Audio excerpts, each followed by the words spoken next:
प्रकरण चल रहा है राष्ट्रीय महिला आयोग के बाद आज राज्य महिला आयोग की अध्यक्षा भी बाड़मेर आई है और वो आरोप आप पर लगा रही है कि आप उनको हैरेसमेंट कर रहे हो, कंकु देवी और उनके पुत्रों को।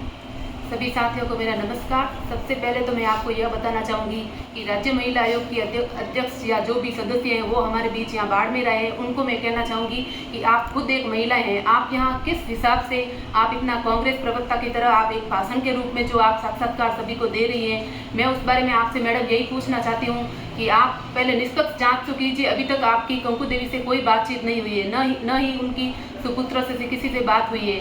मैं ये आपको एक छोटे से उदाहरण के माध्यम से समझाना चाहूँगी।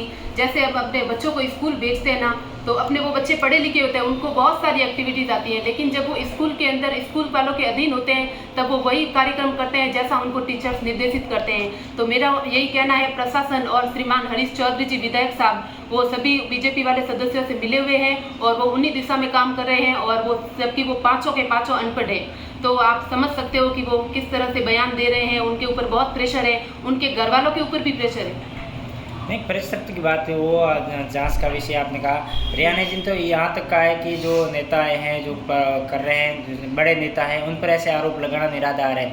इसको लेकर क्या बोल क्यों न लगाए आरोप? वहाँ पर जो उस होटल में जो मामला हुआ था उसमें आप सभी देख सकते हैं, हरीश चौधरी ने अपने ऐसे अंगुलियों के इशारे पर अपने कार्यकर्ताओं को, जो इसके सबसे निजी कार्यकर्ता हैं, चेतन मेघवाल हैं, लक्ष्मण गोदारा हैं, उन सभी को ऐसे निर्देश दे रहे थे जैसे ये मामला जल्दी से जल्दी कब और ज़्यादा उलझे, ताकि जो कल जो मीटिंग अपने आने वाली है ममता कुमारी जी सदस्य, उनके सामने इस तरह का माहौल बना दे ताकि वो कुछ खास रिपोर्ट न दे पाए। उनके पुत्रों से मिलने से जस्ट पहले ही ये घटना हुई है। हरीश चौधरी एक तरफ कह रहे हैं कि इस मामले को लेकर हमें अभी तक कुछ सोचा भी नहीं है, न ही हमने इस प्रकार का कोई आरोप प्रत्यारोप लगाया है। आरोप प्रत्यारोप ऐसा है कि हमारे भी श्रीमान जी कैलाश चौधरी जी वो भी एक तरह से अपनी बात रख रहे हैं। अब पूरी पार्टी का विषय हो गया है, और अब पहले तो यह सिर्फ पाटोदी क्षेत्र का मामला था, अब ये पूरे बाड़मेर प्रदेश के अपने जो बीजेपी के सभी कार्यकर्ता हैं वो सभी इसी संबंध में लगे हुए, ताकि जल्द से जल्द वो उस दिन की जो घटना हुई उस बारे में न्याय मिले। अभी तक उस शनिवार की घटना है, आपको बता दूं, अभी तक पुलिस प्रशासन ने कोई भी कार्रवाई नहीं है। मेरे पति के साथ ज्यादती हुई है, उनके साथ धक्का मुक्की हुई है। आप उसमें आप अनुमान लगा सकते हो वीडियो देखकर। कल होटल में जो घटना हुई उसके बाद आपने कोई एफआईआर वगैरह दर्ज एफआईआर दर्ज करवाई जसवाल थाने में, लेकिन उस पर कार्रवाई 1% नहीं है।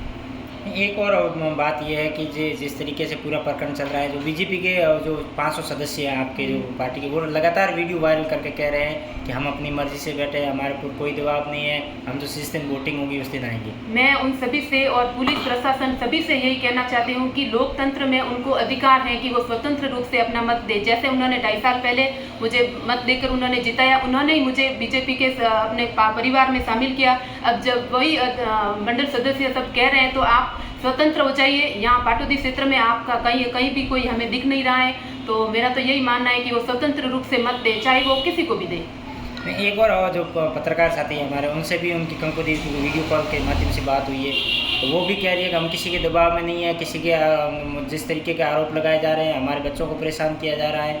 वो चाहे कुछ भी कहे, मेरा तो यही कहना है, आप लोकतंत्र में हो, सभी को संविधान ने ये अधिकार दे रखा है, और आप जो कानून की वगैरह वो भाषा बोल रहे हैं ना, तो एक्ट में ये भी प्रावधान है, ये जो अविश्वास प्रस्ताव आता है उसको हम सदस्यों को विश्वास में लाने के लिए वर्तमान प्रधान एक मीटिंग भी रख सकती है। तो इसके संबंध में भी मैंने वर्तमान विकास अधिकारी उकाराम पटेल को और शिवलाल जी जाट को सीएस साहब से भी बात की, लेकिन उनके ऊपर भी यह एक प्रशासन का प्रेशर है। आप चाहे कुछ भी कहो, हमारे वर्तमान एमएलए हरीश चौधरी जी हैं, वहाँ कई समय से मैं जब से प्रधान बनी हूँ तब से उनका राजनीति का जो असर है वो मेरे ऊपर बहुत ही हावी हो रहा है। शुरू से ही मैंने 10-12 को कम से कम वीडियो देख लिए।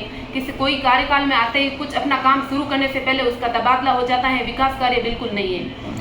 निश्चित रूप से हरीश चौधरी, जब आपके रिसोर्ट के अंदर ये मामला हुआ उसके बाद हरीश चौधरी से मीडिया से के सामने बातचीत हुई, तो हरीश चौधरी ने एक स्पष्ट शब्दों में कहा था कि अविश्वास प्रस्ताव तो ओनली भाजपा वालों ने लाया है, कांग्रेस वालों का इसमें कोई हाथ नहीं है। वो अंदरूनी किसी भी तरीके से हाथ हो, क्योंकि वो भी बीजेपी के सदस्य हैं, आप देख सकते हो, हम भी बीजेपी वाले। तो हम मेरे पति के साथ इतनी निर्मम घटना उसने की है, तो हमारी जब कोई सुनवाई नहीं है तो वो बीजेपी वाले सदस्य कौन से हुए जिसके ऊपर इतना पुलिस प्रशासन उसकी दिशा में काम कर रही है, जैसे कोई उनके ही हो वो आदमी, वो भी तो बीजेपी के सदस्य हैं।